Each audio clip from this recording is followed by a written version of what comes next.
Hey guys, welcome back to our channel TechTube. Today in this video, I'm going to show you guys how you can 3D view my house or your house in Google Map but on laptop. So let's just get started.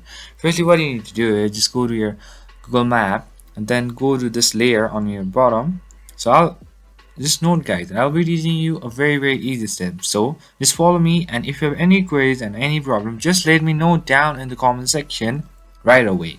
So I told you just go to this layer option and then go to more, and over here make sure that this globe view is turned on and level is turned on as well.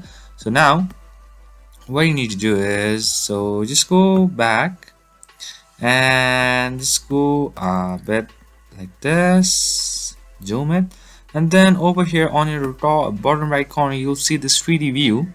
So just press on it, and then this is the 3D view that you get. So that's pretty much guys, that's how you do it. I hope this video is helpful for you guys. So thank you for watching our video guys. If you like our video, please leave a like and do not forget to subscribe our channel. And also hit the bell icon so you never miss an update from us. If you have any queries, just comment down below guys. I'll see you guys again in our next video. Till then, stay safe guys. Thank you for watching.